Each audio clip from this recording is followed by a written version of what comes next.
taking opportunities that are presented. Yeah. Making those connections with people who can help, who want to help.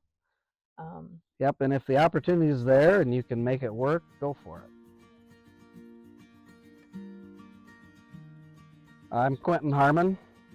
I'm Anna Harmon. Our farming operation consists of about 1,200 acres of row crops, and then we raise 2,400 head for hogs, and then about 500 head of cattle a year. Neither one of us grew up on a farm. Yeah. We grew up in rural Iowa, but not on the farm. It was adjacent, but that's about it. Yes, and I was out at my grandpa's and uncle's farm all growing up, and I did work for my uncle in high school and a little bit in college there and stuff. Came to work at the local co-op in Everly. I worked there for 10 years, and amongst that 10 years, we started raising some hogs, or I did before I met her, and cattle, both. When I first started dating you, his family said, oh, he's always wanted to farm. That was something we had to understand early on. If we were going to get married, we were going to be a farming family. I think before the first kiss, I had to understand that. So that was something that was early on. Yeah, you know, we started out buying 100 head of pigs in an old outside lot shed, and then we put up a hoop building. So we increased it to, 300 head. From there, we bought an acreage that had an existing confinement barn on it, and then we've put up another building beside that to have about a 2,400 head site. So it was something that we could build on. Pigs is one of the first things when I was dating Quinton that we did together.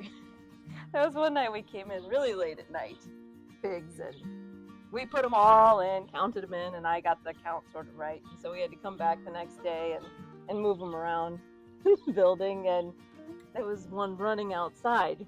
And so he went one way and I went the other, and the pig runs down in the ditch, and Quinton yells at me, just jump on it. Yeah, no, I'm not gonna jump on the pig. And so I'm chasing it through the ditch one way, and all of a sudden out of the corner of my eye, I see him leap out on top of this pig.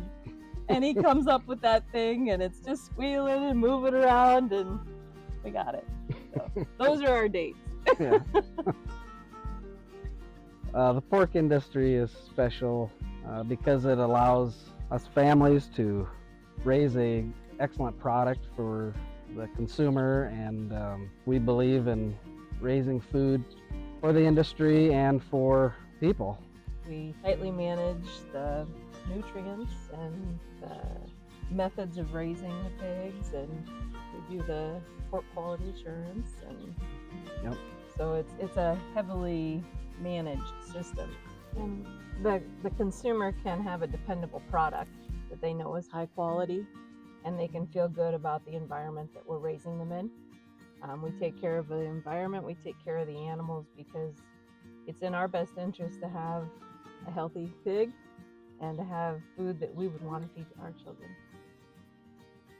I was in 4-H, FFA. I was fortunate enough that my uncle, he had livestock. That was actually part of my pay for working for him in high school and stuff is, I got some FFA 4-H projects, as we started our family, and that was one thing that we wanted to let our kids do and give them some responsibility as far as chores and that kind of thing. And so yeah, they both show lead steer, they show hogs, they even show some chickens. So we even have chickens here, just a few. But so from the time they could help at all on the farm, and we're talking pretty little, helping count, helping move pigs, that kind of thing, they've been involved. 4-H and FFA just helps them take more responsibility. Yeah. And it was a way that we could pay them to save money for college. And so then they're actively involved, not just with our operation, but managing some of their own. We feel it's a good entry into it. And yep. Our son wants to farm, and so he's been taking more active roles yep. in both the pig operation and the other components. But he's gotten, I think, to be the more preferred person to help move pigs than myself. I was the primary helper, and I think I've been demoted. So he's very capable now, having worked on the farm for his entire life. Community is a big thing. Both of us serve on boards, even right now. So yeah, when I first started, I was on the Pork Producers Board for probably 10 years. Yeah. and did the grill master. So I did a lot of promoting of pork through grillings and stuff. Our daughter was Little Miss Pigtails. Yep, our daughter was Little Miss Pigtails over at the Clay County Fair in 2019. And she did a whole presentation on the pieces of pork. It was the cutest thing ever.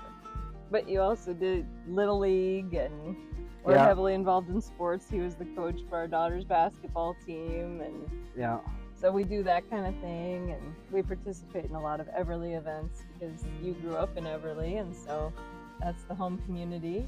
I do a lot of architectural stuff. So I'm on Habitat for Humanity board, and I've been on the Clay County Community Foundation board, and of course church boards, both of us, taught Sunday school for years.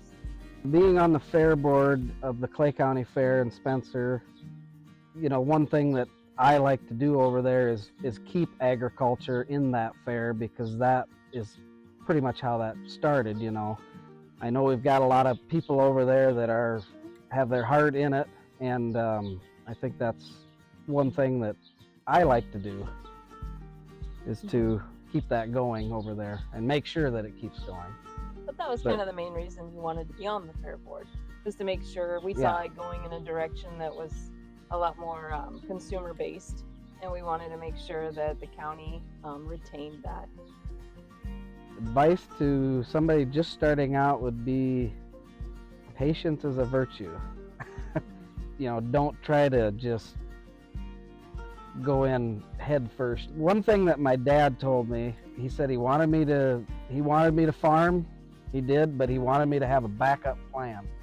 And so the backup plan was get a 4-year degree and be able to get a job if you needed to, you know, a decent paying job, you know. And so that's what I did. You know, I started out as an agronomist at the co-op, you know, slowly worked into it.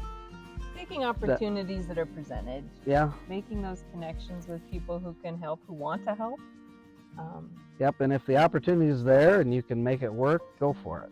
Yeah, being a little aggressive on that, you know, not being overly cautious, and just kind of knowing that backup plans exist. I do work off farm also, and that kind of evens out that risk a little bit. We can take more risks because we can buy our groceries. We do have health care that's outside of the farming operation, which makes us able to expand the farming operation more and faster. So having that backup plan, having an entry plan. You know, you started as an agronomist and farmed and built that farm on the side at the beginning. And so backing that up, creating a base. You can't start from scratch with no base. What messaging surrounding pork month are you most passionate about? Oh, just tasty meat, probably. That's what I hear you talk about. Yeah. October's pork month, so we want to cook as much pork as we can during that month. And making sure people make their pork chops correctly. That way you get the best flavor. So we're diversified operation. Let me pause for a second. The cat's attacking him. Oh. Just push him away, because he's not the most friendly cat. Go away. So sorry about that.